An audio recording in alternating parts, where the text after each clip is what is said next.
Hey everybody, it's Glam and Grind with Rach and Jules. And we get to be together today. So happy together. And we are in the beautiful Key West, and we're going to record outside today. So hopefully there's no weird sounds, but we're just gonna or bugs. Yeah, we're just gonna roll with it while we're here. So today we're talking about leading beyond limits, expanding your leadership capacity, and we're going to start with, what do you think capacity means to you, Jules? So capacity. I think when I think of capacity, I think of things like how much I think I can do and how much I feel like my team can do, my family, my spouse, like how much can we take on? I feel like that regulates the capacity for us. So just more what we think we can handle at the time of whatever is going on. Yeah, I'm going to back up a little bit and say the reason why we came up with this topic today is because I'm expanding, scaling, growing to the world. It looks like rapidly. I mean, it's fast, but it's stuff that's been happening behind the scenes for a long time. So to everybody else, they think, oh my goodness, how can she do this? Julie did the same thing when she scaled. And so people think, how can they do this? There's no way. There has to be things going on behind the scenes that are falling apart, when that's not true because they don't see all of it. And so what it comes down to is being able to strategically build that capacity. So I started thinking about it, and it reminded me that it didn't happen overnight. It's not something that I could have done a year ago or 5 years ago. It's something that slowly over time, it's like a muscle I've had to build and train the capacity of what not only I can handle, but also my family, my team, and it's all part of the process. And how do we get to the point to where we, one, recognize that we need to build capacity? So what's our limits when it comes to that? And how are we going to build capacity? And how do we teach others how to build capacity? So why do you think building capacity is crucial for scaling? So I think we talked about this too. Rachel is in the process of rapidly expanding, and I had done that just not long ago for the second time. And so one of the conversations we had just really kind of transparently last week was, hey, your limits aren't other people's limits, right? And so what you take on, what you can take on, what you're prepared to take on, what you've done the work for in the background isn't always what the next person can do. So when people are placing limits on you or placing capacity limitations on you, we have to talk about what does that look like and what does that mean. And so I think for me, and I've said this to Rachel as well, that growth for me is not about expansion in all areas. It's just as important to look at the capacity and the opportunity for you to create not self-limiting doubts, right? So you need to understand, is that capacity real, or is it being created by you because of what the noise around you is saying, or what's happening around you, or how you're feeling in the moment, rather than looking at the removal of the limits, which I feel is really what expansion is. So instead of looking at expansion as growth, I mean, yes, it is absolutely growth, but for us, I'm noticing for a lot of my high net worth leaders and high net worth expanders that the biggest job I have is to remove those self-limiting beliefs so that they know that they can do this and that they can prove to themselves and others that they are ready for this type of growth. And so sometimes it's really just, helping folks overcome their own self-limitations. I think that's one thing that no matter how successful you are, we talked about it on another episode about the imposter syndrome, but I think that you have to sometimes be pushed to realize that capacity that you may think that you're not carrying, but you really are prepared for. So, yeah. Yeah, and I didn't think of this until you just said it right now, but I feel like when you're building capacity and when you're getting to these different levels or these different roadblocks or stops. You call it something else when you go to different levels. Like breakpoints. Breakpoints, yeah. When you get to different breakpoints, when you're building capacity, learning how to deal with the noise is something that I didn't think about until you just said it. But that's true. That's a different level. When you get to this different level, you can't listen to the noise. It's just a distraction. And I know I've heard Taylor Swift and Travis Kelce talk about that. But no. So like, it's so true. The distractions of everything around you, right? So in order to build and grow, especially at a rate that your growth is happening at, you really have to sideline all the distractions, all the naysayers, all the options for you to do other things, and you just need to head down, concentrate on what's that road that you want to get to the end of, right? And so I feel like those are all pieces. So the distraction method or distraction things that are happening around you really have to be dialed in. And absolutely, Rachel, for a capacity sense, I would say that you really have to understand that your limits are often in your mind, right? And so overcoming that limit that you have placed in your mind, even though you know you can do this, right? There's this little voice that's always going to say to you, are you sure you can do that? Like, are you ready for this? Do you know what this is going to take? There's always going to be that. And then those of others, right? Rachel, why are you doing this? When's enough? I mean, we talk about this all the time. So just limiting distractions and not limiting your self-belief, right? I think it's almost like two sides of the coin, but both need to be present for you to grow and flourish at the rate that, we were doing that and you are doing that currently in. So for sure. I think in order for us to be able to build capacity in a way that enables you to scale onto 10x versus 2x, like we've talked about before, you have to learn how to not overcome fear, because I don't think that's a thing. Just like I don't think boundaries or balance is a thing. I don't think overcoming fear is a thing. I think you need to learn how to dance with fear. So you need to recognize when your amygdala and your brain goes under hijack, that is telling you, that's triggering you, this is a risk. What do I do with this risk? Do I use this risk to fight, or it's the fight or flight mechanism in your brain. So do I run from this, or do I use it, and do I make sure that I'm paying attention and I'm researching and I'm doing my homework and everything that I need to do? And then I'm using my fear to fuel me to that next level. I'm using the fear to build that capacity. Am I scared to own all these schools and grow? Hell yes, I am. But it doesn't make me want to run for the hills. Not most days, some days. Well, and I also think it's about preparation, right? We talk about capacity, but I don't think we can talk about it unless we address the preparation or the preparatory coursework we need to do on ourselves, our leaders, all of the things around us, to be able to say, you know what, guys, we got this, we can do this, we are ready.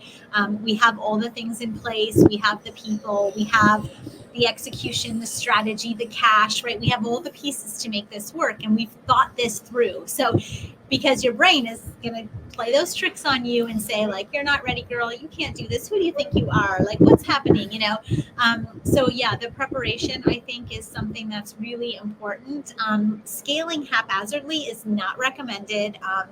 We see people do that all the time, and it's very dangerous for your business. It's dangerous for your life. I mean, there's a huge amount of risk anytime you go to that next break point. There's a lot of deaths. We call them valleys of death, because it's almost like a wave, you ride in business. And so those peaks, can be really amazing if you get those break points and you work through them. But those valleys of death can also be super real. And so if you're not properly prepared, or you don't have the right people, you don't have the execution, you don't have the strategy in place, you don't have the cash, this stuff can really reel out of.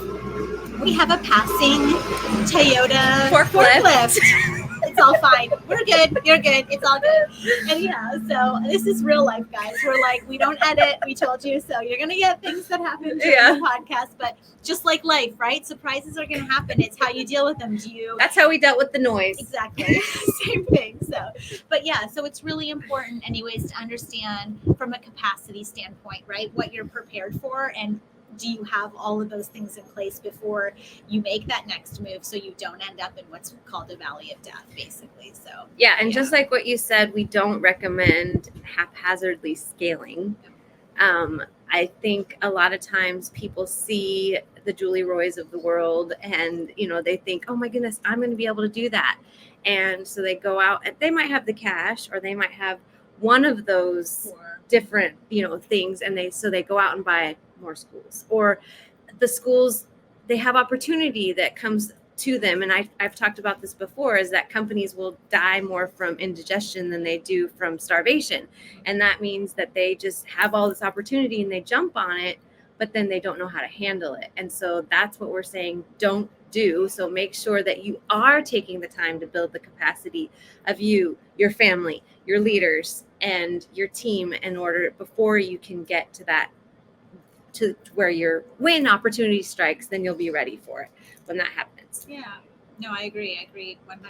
It's all the pieces, and if it's just like a puzzle, right? If you don't have all of those four things foundationally, your puzzle's not going to get completed, right? And so you can look at that personally and professionally, right? We have to know when that puzzle is ready to be completed, and do we have all the parts that we need in order to have that completion happen. So yeah, I 1000% agree that it's very strategic. It needs to be super intentional. It needs to be well thought out. It needs to be executed to, as perfectly as possible. Of course, things always happen, and you have side roads and some, cautionary stuff that you have to get through, but generally you need a path, right? A structured path to follow, and systems and processes and all the things, so that you're not randomly pulling stuff out as you're, creating this process. And you need the people. You need an organizational structure to support growth, right? If it's a company, you need that at home as well, right? If you want to add things to your plate as a family, do you have the people to do it? Are you bogged down with, housework, so you don't have the time to do creative expansion or thinking? So we can, probably get to the next part here, Rachel, about what strategies have you found most effective, as you're scaling either personally or professionally to handle the growth? So I just was thinking about technology, and I think, last year, and it was strategic, but it wasn't strategic in the way that it is now. That now, looking back, I'm like, wow, that really was great the way that we did it. We did start with technology. We started with, how can we scale? How can we create all these systems that we have? How can we put them in a place so that everything in my business runs on a system, not a person? So what technology can we use? How can we combine technology so we don't have 50,000 apps and software programs that we're using, so it's confusing for everybody? How can we streamline our SOPs so that everybody has a plan and everybody knows what's happening? There's trainings and videos and everything in place. So I think that was the first step that we really did, is we really looked at all of our systems and technology, and how can we systemize and automate as much as we can, and then what is our process to make sure that we're keeping up on all of that, so that we're like constantly looking, is this not working? Do we need to do something else now? And then the next piece, there's an airplane now. Yeah, there's an airplane. It's actually beautiful. It's flying literally right above us. Yeah. So I'm going to wave to all the folks. Give us like 20 seconds for the jet to fly by. But in the meantime, I'm going to talk about, well, maybe I'll wait because they can't hear us. But I wanted to, Rachel, just hone in on those processes. So what types of processes did you put in place? So give us some examples of things that you streamlined to make growth and expansion easier, whether it was at home or professionally. So we talk about the top line and the bottom line first. That's what you need to focus on first. So how can I increase my top line, which obviously in childcare is enrollment, and how do I protect the bottom line? Our forklift friend is coming back, so I've got all the distractions. It's a perfect episode for distractions, y'all. Okay, oh my gosh, this is what me and Julie's head looks like all the time. Feels like our 29 tabs open 24/7. This is us. So sorry, this is what you get. Okay. So top line, which would be our enrollment. So how can we systemize enrollment? Putting in a CRM, putting in workflows that go so that our tour, from inquiry all the way to exit, the family, how does that whole process work? what's automated, what has the human touch, how is the human touch, how do we keep up on that. So then after that would be the bottom line. So what do my margins look like, and how do I train my team on what they need to know with the numbers that they can control? So payroll is something that they can control, enrollment is something that they can control, and staying within the different budgets that I give them. And then also systems of accountability. So that's when we had the scorecards and the onboarding and the ongoing teacher training, mentor teacher training, all of that, because that's where our retention piece comes in, which helps also with our top line and our bottom line, because if we're having a lot of turnover, then it's going to affect our bottom line as well.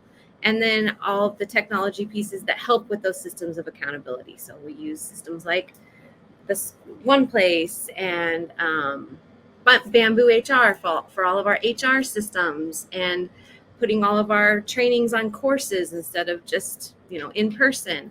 So just coming up with all of those systems that help everybody can be on, and it takes a lot off of our money too, because a lot of things that we were paying people to do are now systems that are automated. So I guess number one is automation in the back end, and just clearing things from your plate that you would have had to do manually or repeatedly, I think, right? Like, so when we're looking at expansion and scaling, that's the first thing we do kind of with our client is like, look at, okay, hey, what are you redundantly doing that could be either replaced by an automation or a system, or what can we do to free up more of your time? And so talking a little bit about also the strategies that like I've found personally to help me in an expansion is brain expansion for myself, right? Expanding my own capacity, my own brain capacity, journaling, doing things that make me think big or think bigger. I'm no longer thinking small.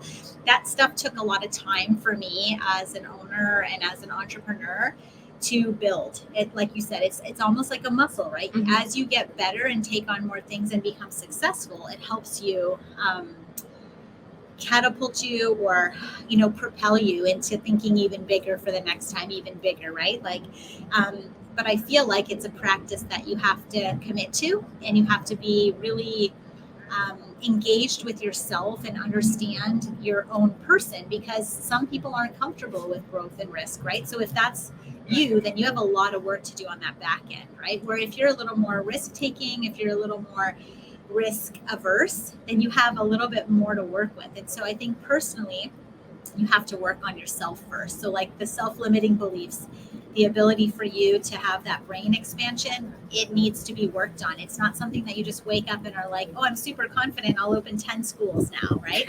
So that success and that gradual accolade almost to yourself, like that you can do it, you've proven it, what do you need to do to get to that next level? What do you need to do, and who do you need to be to do the next thing? And that's something that I work a lot on with our clients too. Yeah, and I was gonna say, I was thinking about this the other day when I was journaling. I noticed that Julie posts on social media way more than I do, and I'm always like, oh, I can't keep up, I don't have the capacity to do it, But then I noticed when I'm away from the noise and my day-to-day, I do post a lot more. And I think that's part of me looking back at building capacity as well. And I also noticed that I write a lot more when I'm away from it too. And I look back in my journal and I read things. And so it makes me realize that I need to remove myself more from the day-to-day so that I have the time to build capacity, because that's part of being a high level entrepreneur, is that you have to build that capacity in for yourself. And so what does that look like for you? Does it mean you have to go to the mountains and write? Do you have to go on a trip for a couple of days, or do something to where you shut off all your notifications? But you have to make sure that you plan for those times to build capacity, to journal, to write, to plan out your social media calendar, whatever it is. And I think it doesn't have to be like that you have to take yourself out of the business, because in growth mode, as you know, you really can't. The capacity isn't there when you're growing to take yourself fully out of the business. And I don't suggest you do that. No. We'll talk about all the things about why you should not do that. But I do agree with Rachel in that you have to, just like everything else, put that in your calendar. I call it creative time. It's just my half an hour first thing in the morning after my savers, after my little reflection of what is happening in my life, checking my calendar. I do like a little creative time. So my posts are done usually every morning. People are like, don't you pre-plan all your posts? No, because I don't know what I'm going to feel like talking about. And I just want to talk off the cuff and be super authentic. So my posts are me every day, having a day or having a great, here's another plane. It's like, we obviously this is going to be an interesting podcast because now we have a group of tourists from the ship coming off. So it's going to be awesome. But anyway, so just, in terms of capacity, what's crucial for growth, you do need to schedule that time in, just like we tell you to schedule everything that you want to get done in your day has to be on your calendar, has to be written in, whether that is your creative time, whether that is your gym time. People always say to me, because I always talk about health, we talk about health, wealth, and happiness. And if you don't have health, guys, like you have nothing. So all the stuff we talk about is really it has zero meaning if you don't have good health. And people will say to me all the time, well, Julie, I just don't have time to work out. Well, I don't think you have time to die either. So I really truly want you to think about scheduling in 30 minutes of your day, like 30, and do something exercise wise, something to move your body for 30 minutes a day, even if it's putting a thing under your desk, treadmill. That walking treadmill, and just put music on and walk. Or even if you have to work through things, which I suggest you shut down when you're doing that, but then walk that 30 minutes, do something to move or go on a walk with your kids or your husband, or take the dog for like a poop break, whatever. I don't care, like do something that forces you in your calendar to get out for 30 minutes a day. And if it's not outside, go to your gym, go downstairs, go whatever you do that you think you'd like to do for that 30 minutes. I kind of got off track here, but why I was saying that is because if it's not in your calendar, it's not going to happen. You'll see how much time you have when you actually don't scroll through social media for 3 hours a day or watch, Bravo, or do whatever you're doing for that time that is not enhancing growth or not putting back into your life. I always say, it's kind of a Julieism, but I always say if it's not growing you or it's not helping you get to your goal, then you really shouldn't spend a ton of time on doing it. And I'm not saying to not enjoy your life, because obviously travel for us, people are like, well, that's not on your goal, but it really is. Like it is on my goals. So I think it depends on what your goals are too. But if you are using time not wisely, it's going to be much more challenging for you to move yourself from whatever you're at to grow the capacity you need. You have to be committed, strategic, and intentional for sure. So let's talk about infrastructure. So building a strong infrastructure to support this next level, to support scaling. What are some things that you suggest for building strong infrastructure? So it's kind of like what we talked about. So people, execution, strategy, cash are like what I use. It's mainly Vern Harnish's scaling program, but I also have 2 other scaling programs that I add in because I feel like it doesn't cover everything. And we also customize the process because depending on the business, the industry, everyone is at a different level when they're coming into us. Even though they're that $1 million company or whatever, they could be not organized, they could have structural issues, they could have process issues. So we have those headings, but then there's a lot of minutia and kind of maneuvering we do, whether they're in acquisitions organically, whether they're trying to grow on their own, whether they're acquiring other folks. So it just really depends. But I would say that we always start with the organizational structure and see like what you have, what is the capacity you currently have. And then I tell every owner, do the 4 squares, like what you love, what you do, but you kind of like, what you have to do, but don't love, and then what you absolutely hate to do.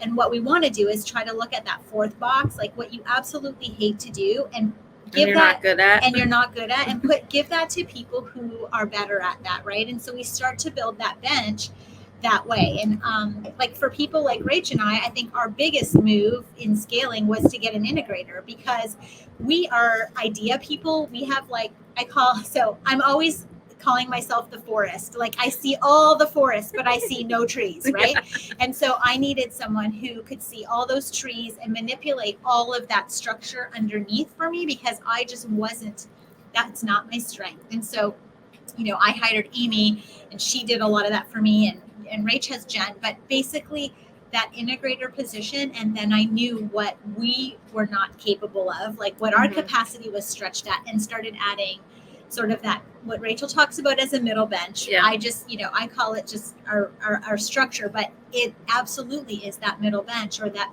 bench of folks to support all of the dreams and ideas and goals you have as a company. And at home, you need the same thing, because if you don't have the people to execute the ideas that you have for your home, it's the same thing. So whether you're, in a working environment or a home environment, you do need some type of organizational structure. And you can talk a little bit more about the middle bench, Rachel, because that's definitely your specialty. But people first, and then obviously the strategy, and then the execution of the strategy, and then finally, like, do you have the cash, and when are those sort of people, when should you bring them in? Yeah. There's, that piece of it. And then can you afford to bring them in? So those are things that I think people, again, haphazardly do, rather than really strategically placing a timeline of how this should look. And I was very strategic with this, because I was scared to death, because it was me, myself, and I. Yes, we had this conversation a lot, and we still do. We still do. And I watched people like Julie and some of my other friends who have multiple centers, and like, when do you bring on this person? Some people brought them on, in my opinion, too early, and I was like, oh, that's not going to work for me. So I'm really strict on the margins. So I made strict goals, like when our company is at this revenue level, then we can bring in this person. When we're at this revenue level, we can bring this, and we just did a huge move up in our company because we're at a different level. So I think having those goals first financially, and then, because you don't want to affect your bottom line. So even if you can bring in all these people, but when you're scaling, you have to also be looking at what's coming with bringing those people in, and what they're going to bring to you when you're bringing those people in. As far as the middle bench goes, you can't just have this top bench and they don't have any support in the middle. And so when you forget about the middle bench, then the people on the front lines are constantly coming to the top bench. The top bench is also dealing with all of the organizational strategic stuff and all of the frontline issues. So when you put in a middle bench in place, we call it mentor teachers and team leaders, so that's that middle bench, then that way they're helping all of the frontline people and whatever they're working on and supporting them. So then the leadership just trickles down from the top, bottom, and inside out. So it builds the capacity of your leadership. And so that's a really big part of building capacity to scale as well. So I know whenever we're ready to go to the next, to expand again and to scale, is because I know that my team is okay. And I'm never going to put my team in peril. I'm never going to be like, oh, you'll be fine. You'll figure it out. Like, that's not who I am. I want my team to feel strong and supported and confident and great that they can do it. And they do before I go, scale and go to the next level. So having that leadership heavy in the middle and on the top makes your company a lot stronger and ready to scale. Plus, you're always having a leadership pipeline, so that when you are scaling, you're like, oh, I've got this great director material person right here, because they've been on the middle bench and they're ready to go to the next level because they've learned how to be a leader. It's not necessarily that they need to learn how to be that role, but that they have to learn how to be a leader. Right. And I think, so there's a few things from all that you just said. I think that if at all possible, if you can grow organically through your company with people that already believe and have dedication to your mission, vision, values, it is one step less that you have to do with a new trainee or someone coming in, right? But I also do believe sometimes, especially in our industry, you get stuck with a certain type of people, and so you need to hire outside the industry. And so I tell lots of my folks now that are looking for someone like them to bring into the company, I'm actually suggesting that they go outside the industry now to look for that type of hire, because I think that our industry has exhausted itself to some degree with really great higher level folks to hire in. A lot of them are burnt out too, so there's like lots of things going on with that, but that also can affect your capacity, right? If your people are burnt out and your people are kind of stagnant and they're just staling out, then your growth is not going to happen, right? So again, it's can they get it? Do they want it? Can they do it? Do they want it? And are they capable of it? Do they have the capacity to do it? Or the skills to do it? And so every time you make a new hire, that's a question I think, you have to go through. And if it's not making a new hire, but it's bringing someone else in, then that also has to be discussed and delineated, right? Like what are their strengths? How can we make this work? Is this the right position for them? Using this golf court, whatever, it's all fine. Someone's taking pictures, someone's walking by, it's all great. It's a beautiful day though. It's got to be like 80 degrees. It is beautiful. My legs are like sweating right now. We are spending time with y'all instead of being at the pool. That's right. Yes. And thank you to Vernon Mason, because his conference has been awesome and got all of us together. So we're super excited about that. There's a little aside in here. But yeah, so again, capacity, what that looks like, how you can manage it, how to sustain it, and also make sure that you nurture it as you're growing, I think is really, really important. And then Rachel, we can talk a little bit about culture and continuous learning. And as we're talking about this organic growth, especially, right, when you're organically growing, how do you keep the culture, and how do you make sure that your people are well loved on and that they're cared for? And so a lot of things we did as owners was really intentionally and strategically place a lot of value on our people, right? So I always used to say, without people, my business is nothing, right? Without the people that we have, front line, middle line, up, whatever, backwards, sideways, people was everything, right? Is everything. And so I think a lot of owners also get so big that the minutia gets lost in terms of the culture. And I feel like there's a really high level of, in the equation, I feel like culture and growth has to be symbiotic, because if you lose good culture and you lose quality and you lose good product or good service, it doesn't matter if you're expanding, you're just expanding for nothing, right? So my whole thing was impact, and so I wanted to impact 1,000 families, right? So in order to do that, I had to keep continuous quality. I had to keep amazing people. How do you do that? You treat your people well, right? So all the pieces that come along with the strategy of growth also has to take into consideration the culture, how you treat people, how you grow, how with your strategic and intentional foundation, you need to have how are you going to track your customer journey? How are you going to track your employee journey? We were probably one of the first people to do this, but the CXO position.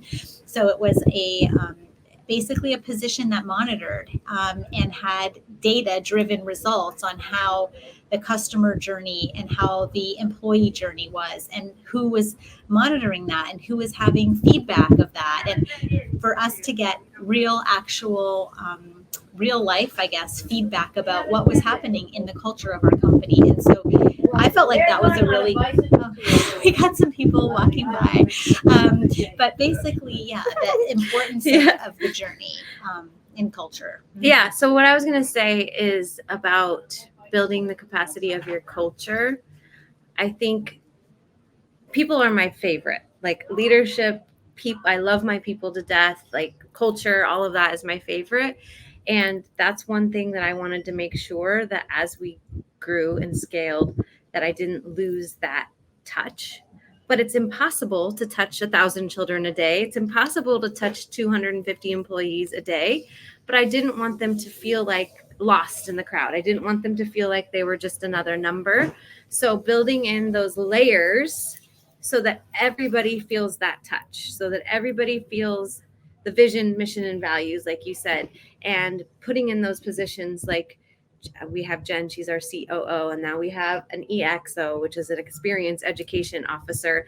And this person, like Julie said, is customer experience, staff experience, training, environments, all of bringing the magic back to all of our schools and maintaining the magic in our schools. Quality, right? Yeah, I mean, like, and the quality. Yeah.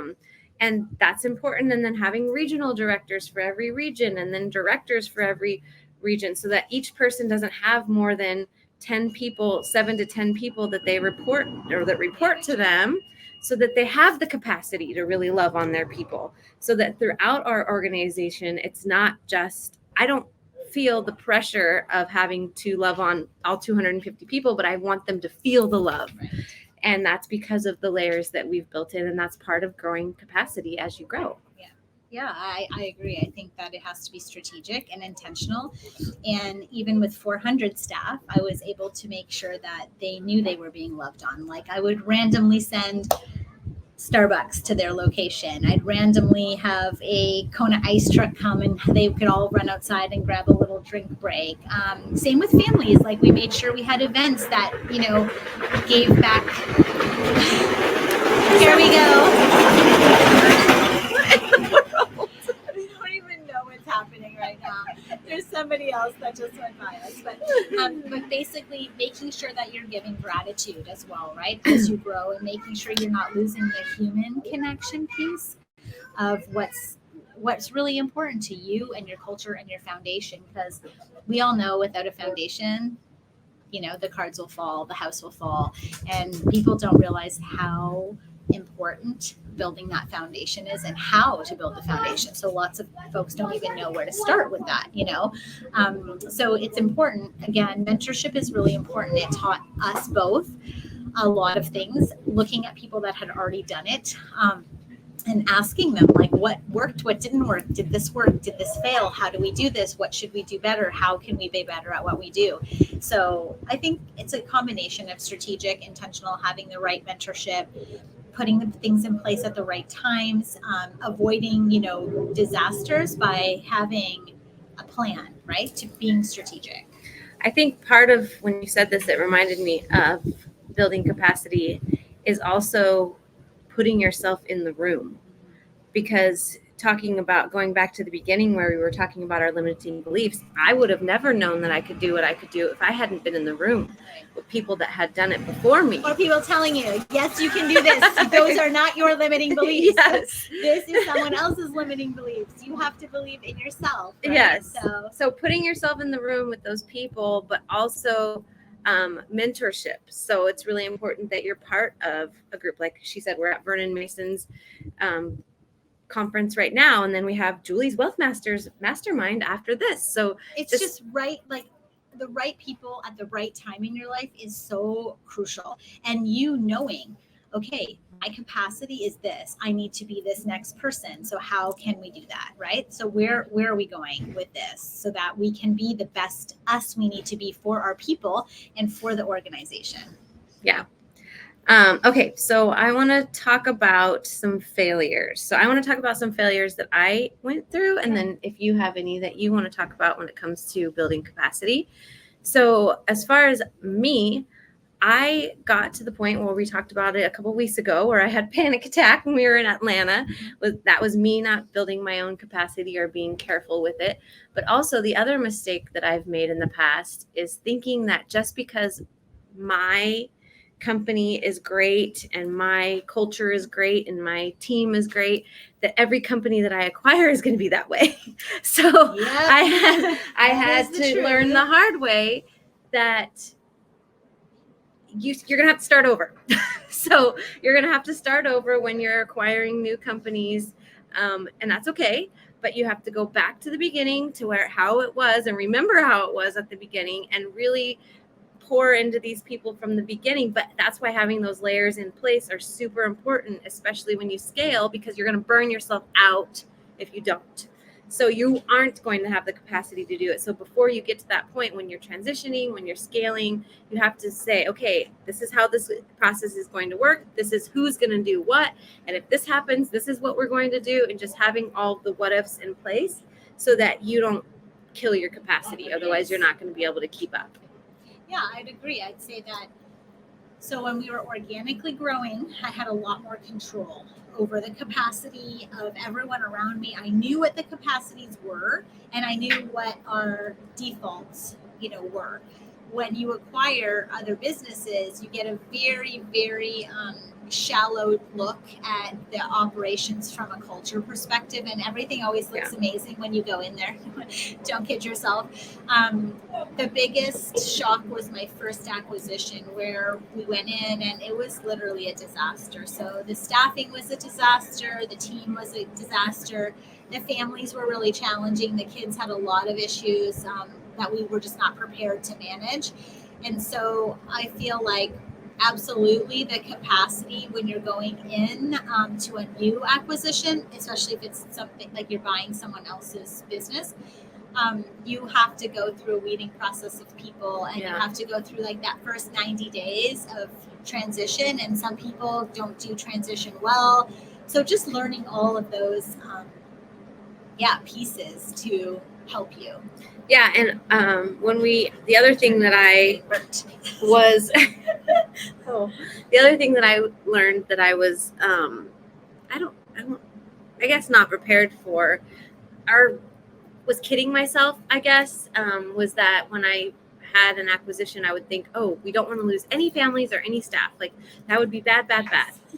But what I realized was any staff that you don't want to lose any families if you can, but any staff that leaves, they can't get buy-in. If they can't get buy-in and they're not part of your mission, vision, or values, better to lose them. Better to lose them, because you can't, make somebody do something that they don't want to do. Lots of planes, ladies. Yeah. And you can have the best intention and the best culture and all the things like I feel like we have. But if they just can't get buy-in, then that's okay. They're not for you. So you can re-gift them to the center down the lane. But going into it knowing that you're probably going to lose some staff, and that's okay. And because you're going to rebuild, and you're going to rebuild with the right people that are going to take your business to the next level. So that's one thing too that I learned. How do you foresee our artificial intelligence and automation helping build business capacity? We are going to talk about that in 2 days at Wealth Masters for 3 hours. We have an incredible guest speaker coming in who is the top of the line AI implementation director, I guess, for efficiency for small business and automation. So yeah, it's huge. I mean, I think that we're able to 10x what we're doing now with AI used properly. I also feel like people need to learn how to use AI because we're moving away, by the way. This is another topic for another day, but we're moving away from artificial intelligence to they're calling it real or human intelligence. So I think that people have realized that it's not engaging. Like, the robots are lacking emotion. And so for us to be able to use AI, we have to use it giving the AI the human emotion, right? And so, but for processes, systems, automations, I think it's great. I think that idea generation. Yes, everything. But I don't feel like a replacement for humans is, I feel like people still need human touch, especially in our industry. And I feel like it's really, you have to handle AI very carefully, or you can really destroy your reputation and your authenticity. And so for me, there's two things I can't deal with: inauthenticity, and I can't deal with people that don't have integrity. So both those things, when I read them and it's AI based, or it just doesn't feel real to me, I'm not going to be a consumer of that product. And I feel like there's a lot of people in that same space. So I feel like you have to be very strategic, intentional, decided about how you're going to use that, and to make sure that it's actually going to be something that adds value rather than takes away authenticity in your business. So something to just be careful of when using, for sure. Yeah, absolutely. I'm a huge fan of AI, but like Julie said, I don't want to lose the human touch either. But I do think it's important.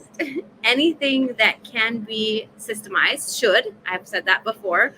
So if you have ways to automate things, if you have ways to use AI for idea generation, to spark a conversation, to have creative brainstorming that comes off of it, because sometimes you're just stuck. and it helps you and your leaders be able to do. We use it for marketing a lot, and we use AI quite a bit. And I do think it's the future of building capacity because it takes so much off. It helps your brain. So for me, I can't think sometimes, and so I'm like, okay, I'm just going to use AI to help me get me kick started, and then I feel it like does. It can bring clarity too. Yes. So like we have a lot going on. I don't know if you can't notice, if just by this episode hasn't told you enough, I have like 29 tabs open right now. I'm thinking about just 14,000 emails, y'all. I'm looking at that right now. Yeah. So yeah. So we won't talk about that, but I think I'm getting bit as well. But anyways, yes. So I think the big piece is it gives clarity, is what we were saying. Yes. I can't even think about the clarity that it's giving me, but yes, it gives me clarity sometimes to like compartmentalize the clarity that I need to maybe get something done or give me a framework to work with. It helps me just be more intentional about sticking to the plan. You know what I mean? Sometimes with language or processes or whatever it is. So yeah, I feel like it can definitely add efficiency to process, but I feel like you have to be careful about just overall misuse and replacement of the human touch. Well, and I think it absolutely adds business capacity for myself, For sure. like we said, but also to my team, because like I trained my team on marketing, and they use AI for marketing, but it's not like the robot, like you said, right. But it's made them to be able to do so much more, and now they don't stress about it, and it gives them time to do other things because all of this is automated. And so it's definitely building business capacity, and I think it will continue to do so the more that it develops. I do think it's you have to be careful because there's fear of losing your intellectual property. So there's ways that you have to protect things that you've created from your own soul that you don't want going out there into the universe. Because whatever you're using AI for, they're going to use for somebody else. So you have to make sure that you put those protections in place before you're doing it. But I do think that it helps build business capacity for sure. Sure does. And I think it's going to be the wave of the future. So you have to learn it. You have to know it. You have to know how to implement it properly. And then I guess finally, Rachel, and I'll answer after you, but do you have any advice for our listeners today on how they can start expanding their own leadership or business capacity starting today? I think first of all, you need to find a mentor or a coach or somebody so that you can have a strategy and a plan, because you absolutely need help, and it's okay to need help. And then once you've got your strategy in place, then you can start working on building capacity for yourself and also for your team and your systems, and so that you can go to the next level. But you need to figure what that looks like first. And reaching out for help is, I always reach out for help. Julie's my coach. People ask me, who's your coach? Julie's my coach. So I reach out for help. I have other people that I reach out to. Coach, therapist, whatever, right? It's all bestie, BFF, let's put it all, travel partner, conference, date, whatever. No, but truthfully, I think, like Rachel said, all those things, I would say start organizationally organizing, what you're doing, go through that exercise, what do you need, who are you missing, get the who's, where are the gaps, where's the who's to help you get to what you need. Most often it's going to be, capacity is going to be mainly based in two areas: time for yourself, your return on life, all those things, and do you have the people? So time and people are something I look at every time I have an offer to do something new. Do I have the time? Do I have the capacity? Do I have the people to help me? How am I going to roll this out? Is it going to affect what I have in place now? And if I don't have the people, I wait until I can figure out the plan. Maybe I can't bring the people in yet, but the plan as to when those people could get in, what I need from them, and how I'm going to do the best return for my team, myself. And I do think everybody needs to start with understanding that they're worthy of this. And Jamie Kern-Lima just put a book out. It's called Worthy. I would totally read it if you can. She has amazing exercises in there as well. But oftentimes, like, our limiting beliefs could also be from our like traumatic past or whatever. Like, am I worthy of having all this success? Am I worthy of, of being able to do these things? Do I have self-worth, right? And so a lot of times it could be the self-limiting beliefs could be the biggest destroyer of why you're not able to expand, why you're not able to grow. And those things have to be taken care of, because if you don't believe it, you're not going to speak it. If you don't speak it, you're not going to do it. If you don't do it, it's not going to happen, right? Yeah. So it's really important for you to take the time to process those things in like really be intentional about your self-worth. And self-worth is not self-confidence. And in that book, she'll describe all of that. But a big piece of it is like, do you actually feel worthy of what you're able to create, what you're able to receive?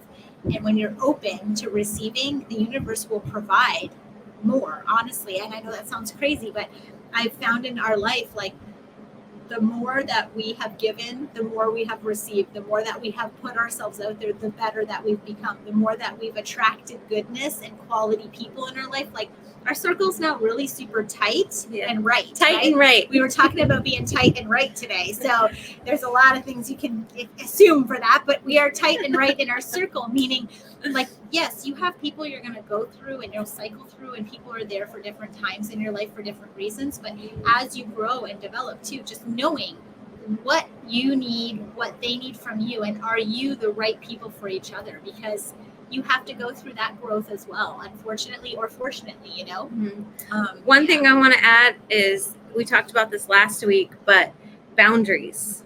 One thing that's super important for you to be able to build. I know. I was going to say, learn from us, because she was talking about, do you have time? And I'm like, really? Because we're just sitting here volunteering for everything over here. But no. I know. It's hard, though, because we're super givers. So super givers. All of you who are listening today who are super givers, that is our biggest fault, is that it's our greatest asset and our biggest fault. We're super givers, but we can't say no. We have such a hard time saying no. We just feel like we will just do whatever and put ourselves last to be able to help other people. And it's great, but you do need to know that boundary really becomes an issue. I honestly feel like, because I'm 50 now, I can say this, as I've gotten older, I've had to be more intentional, because I just don't have the capacity mentally, everything, right, to take on all of those extra things. And if you take on a lot of other people's issues too, it does weigh heavily on you. So you have to make sure to keep yourself in a position where you're in expanse, meaning like your mind has to always be open to expansion. And when you have a lot of heavy on you, that closes your mind to expansion. So things like, you feeling like you're limited, or your beliefs are kind of negative. Sometimes it has to do with that noise and that surrounding. So you have to be above it. You got to be outside. Like, you can't be around it. And so some of those things mean all the things boundaries we talked about today. Yeah. Who you're going to allow to speak truth into your life, and what you're going to allow yourself to listen. My husband told me the other day, when somebody said something to me, I said, I forget what I said, but he said, you allowed her to make you feel that way. And he was so right. So it's true. Like, I need to set those boundaries up in place, because it's going to affect my capacity. So, okay. What is our health, wealth, and happiness? So health, tips? I would say, let's get some sunshine. Yes. Because I was like, I'm severely vitamin D deficient. I'm going through some little health thing right now, but I'm like, I know why, because I haven't seen the sun. I live in Nebraska. Like, guys, okay, I need water. I need sun. For me, water's super grounding for me. I need the sun. I feel like from a health perspective, it's really important for me to have sunlight. And so I've really realized that coming down here, I was like, man. So my move to Florida is getting closer and closer. I hope Bo's listening to this podcast, because as y'all know, I'm really trying to get here. So that's my health tip, is just, do what makes you feel good. If you need some sunlight, take the weekend, go somewhere. Do a podcast outside in the sun. Go outside on your lunch. Get some, if you can, get some vitamin D or some sun rays. If not, then, maybe just go in for a quick tan. I mean, I know that's not super recommended, but sometimes I just need the sun. I need to feel, I don't know, I need the vitamin D. So that's our health thing. Wealth, what do you think for wealth? I think for wealth, one thing that I didn't learn years and years, I didn't learn it until I met Julie, honestly, is that you need to, the capacity, and we're talking about capacity today. So I think for wealth is, look at anything, use your active income to invest into passive income and then spend that passive income. So as you grow, that passive income will grow, and then you can live totally off of that, like Julie does. So I think finding ways to just invest whatever little it might be until that passive income just keeps growing and growing and growing, and then you're living off of that completely. Start that now, please, because I didn't. I wish, the only regret I have, same with Rachel, is not doing it sooner. Yeah. Because you really want to create that passive income to replace the active income, so that when you do sell or you do make a change in your career or your business or whatever, that passive income is there to help you transition, right? And then you can add more. But the only really big, huge regret is that we didn't even do it 20 years sooner. You know, we found out about it later by hanging around with billionaires. Yeah. People that were doing, like, they were like, Julie, why are you paying taxes? And by the way, why aren't you creating passive income streams? I'm like, excuse me, what? Yeah. I have a business. I have my income. I'm reinvesting. No, Yes. you need to. Yeah. Yeah. So I would say that's a great tip. And then happiness. I mean, I'm super happy to be with Rach today.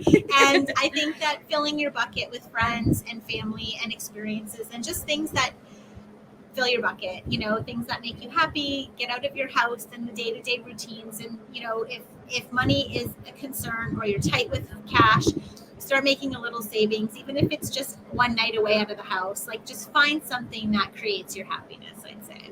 Yeah, and we just talked about our circle being right and tight, and that's taken a long time. And I told Eric, this is our year to focus on our friendships and building our friendships and making time for our friends. Like, our husbands are out iguana hunting today. Can you, like, seriously, girls, we're going to repeat this. Our husbands are out iguana hunting. Apparently there's a problem in Florida that iguanas are causing a ton of destruction. All you Floridians, you can tell me, I don't know if they're lying to us, but they say that they have to go out and kill them because they're causing a lot of trouble. So Eric, Rachel's husband, my husband, and our friend Ams's husband, they're all together today, and they're doing iguana hunting and fishing. But the great thing about this, and what I loved about this, is oftentimes they're coming as our plus one to these things, and they're hanging out or whatever, but it's not an experience for them. And so I feel like this is such a bucket filler for me, like for Bo, because he actually has buddies that he can go and hang out with. Like, so anyways, makes me emotional, but I think it's really great for them to have that too. So and couple friendships, and this might not be your jam, but I've learned over the years that that's something that I crave and brings me happiness. Same. Yeah. Oh. I know. Okay. I could just cry, but yes, no, literally though, it's just something that I think we've strived a long time to find friends that, you know, that think like us, that I'm actually crying, but it's it's the sun too. We are really in the sun, guys.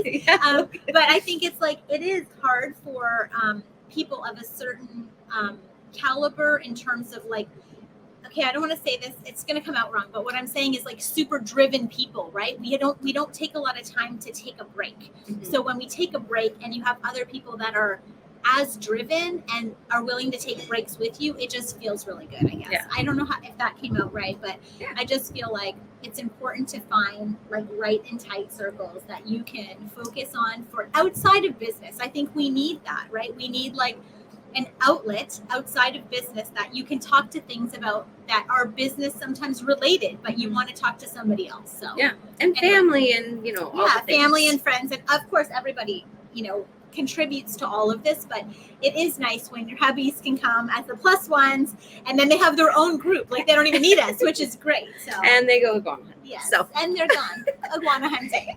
Yeah. So. Okay. With that, I think this might be our last week, or we might have one more week that they are going to get the discount on our community. Right, yes, so if you join our community, Glam and Grind community, we have one until April 1st. So if you join before April 1st, then you get it for $79.99 a month. And after April 1st, it's going to go up to $99.99 a month. And if you join now, then you will get grandfathered in at that lower price. And we would love to have you in our community. It's growing. We do, we're going to do courses. We're going to do lives with Julie and I. Backstage experience. Yeah, special guests. And live events together. Q&As with Rach and I. We have a couple Q&As coming up, just lots of different resources. things. But really what we want you to do is find other people like you in the community and hang out with them, right? Like get to know them, get to know what they're doing. They're mostly like-minded, women in business, women entrepreneurs, women kicking butt in lots of areas. And it's just great to have the caliber, I believe, of people in this. And we want you to contribute too. So Yes. when you come to our community, we want to know what you want to contribute and Yes. help other people too, so that you can give back what you've learned as well. We would love speakers. We would love people to, give courses once a month.